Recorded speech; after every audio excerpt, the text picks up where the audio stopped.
2036 সালে টাকার কোনো মূল্যই থাকবে না। ইলন মাস্ক দ্য ইকোনমিস্টকে দেওয়া এক সাক্ষাৎকারে এই কথাটাই বলেছেন। তিনি আরও বলেছেন, মাত্র 5 বছরের মধ্যে এআই মানুষের সম্মিলিত বুদ্ধিমত্তাকেও ছাড়িয়ে যাবে।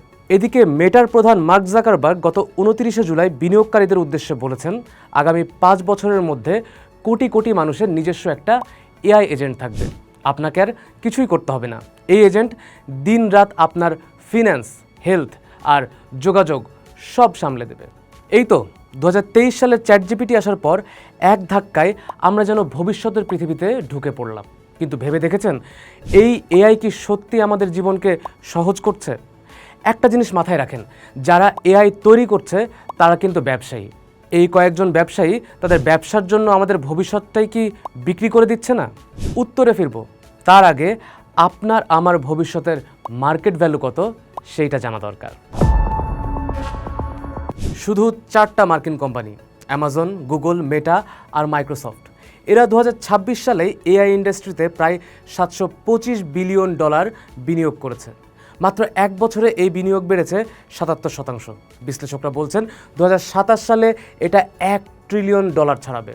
এর সঙ্গে যোগ করুন ওপেন এআইয়ের $500 বিলিয়ন স্টারগেট প্রকল্প, অর্থাৎ পৃথিবীর অধিকাংশ দেশের গোটা জাতীয় বাজেটের চেয়েও বেশি অর্থ ঢালছে হাতে গোনা মাত্র কয়েকটা প্রতিষ্ঠান।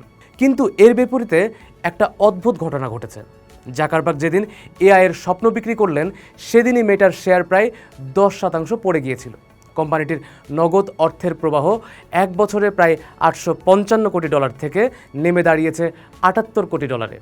সুতরাং 91% পতন হয়েছে। আর ইলন মাস্ক যখন বলছিলেন ভবিষ্যতের জন্য টাকা অপ্রয়োজনীয় হয়ে পড়বে, তখন তার নিজের সম্পদের $1 ট্রিলিয়ন থেকে নেমে এসেছে 700 বিলিয়নে। তারপরও কিন্তু এআই ইন্ডাস্ট্রিতে ইনভেস্টমেন্ট থামানো যাচ্ছে না। প্রগতির চাকা কে থামাতে পারে? এআইকে যখন থামানোই যাচ্ছে না, তখন একটু শুরুর প্রশ্নে যাই। মনে আছে প্রশ্ন করেছিলাম, এআই ভালো নাকি খারাপ? সত্যি বলতে এই প্রশ্নটাই ভুল, কারণ উত্তর দুটোই ঠিক। এআই বিপুল সম্পদ গড়তে পারে, আবার একই সঙ্গে ক্ষমতা কয়েকজনের হাতে কুক্ষিগত করতে পারে। আর $725 বিলিয়ন বিনিয়োগের এই ঢেউ থামানোও যাচ্ছে না। প্রযুক্তিটা ডেভেলপ হবেই, আপনার হাতেও আসবে। তাই ভালো নাকি খারাপ এই বাইনারিতে আটকে থাকার আর কোনো উপায় নেই। এখন আমাদের ভাবনার জায়গা হওয়া উচিত, এআই দিয়ে যে সম্পদ গড়া হবে সেই সম্পদের মালিক কে, আর সেটা নিয়ন্ত্রণ করবে কে? এই প্রশ্ন তুলেছেন খোদ নোবেল বিজয়ী অর্থনীতিবিদ ড্যারেন আসেমগলু। ইলন মাস্ককে তিনি প্রকাশ্যে চ্যালেঞ্জ করে বলেন, টাকার মূল্য যদি সত্যি না থাকে, তাহলে এখনই আপনার সম্পদ দান করে দিন না কেন? আসেমগলুর গবেষণা বলছে, প্রযুক্তি একা কারো জীবন বদলায় না। কে এর মালিক আর কিভাবে সেটা ব্যবহার করা হচ্ছে তার ওপরেই সব নির্ভর করে। তার ভাষায়, প্রযুক্তি এতই গুরুত্বপূর্ণ যে সেটা বিলিয়নিয়ারদের হাতে ছেড়ে দেওয়া একদমই উচিত না। এবার আরেকটা প্রশ্ন তুলি, এই সম্পদ গড়ার মূল্য আসলে কে দিচ্ছে?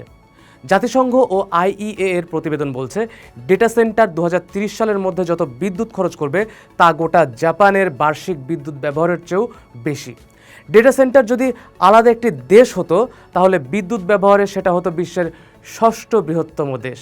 আর 2030 সালে এআই খাবে 9.3 ট্রিলিয়ন লিটার পানি, যা সাবসাহারান আফ্রিকার 130 কোটি মানুষের এক বছরের পানির চাহিদার সমান।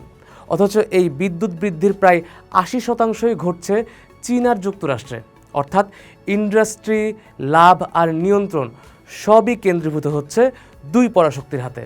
আমাদের হাতে তাহলে কি আছে?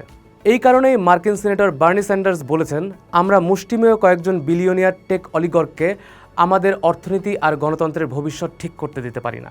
মাস্ক বলেছেন, সরকার একসময় সবাইকে টাকা দিয়ে দিবে। স্যান্ডার্স বলেছেন, আগে ঠিক করুন এই বিপুল সম্পদের মালিক আসলে কে হবে। এমনকি সিলিকন ভ্যালির বিনিয়োগকারী বিনোদ খোসলাও বলেছেন, টাকা অপ্রয়োজনীয় হবে কেবল তখনই যদি রাজনীতি এই প্রাচুর্যকে অনুমতি দেয়। এআই কি তাহলে আসলে আমাদের জীবন সহজ করছে, নাকি ব্যবসায়ীরা আমাদের ভবিষ্যৎ বিক্রি করে নিজেরা সম্পদ গড়ছেন? এতক্ষণে পরিষ্কার, প্রশ্নটা আসলে কখনোই এআই নিয়ে ছিল না, প্রশ্নটা ক্ষমতা নিয়ে ছিল। $725 বিলিয়ন আর 9.3 ট্রিলিয়ন লিটার পানি, এই সংখ্যাগুলো একটা কথাই বলছে, আমরা কোথায় যাব সেটা প্রযুক্তি ঠিক করে দেবে না, বরং ঠিক করে দিচ্ছেন হাতে গোনা কয়েকজন প্রযুক্তির মালিক। তাই প্রশ্ন তুলতে হবে, এই ভবিষ্যতের মালিকানায় আমাদের ভাগ কতটুকু? পোস্ট দেখুন, ভাবুন, করুন, থাকুন পোস্টের সাথেই।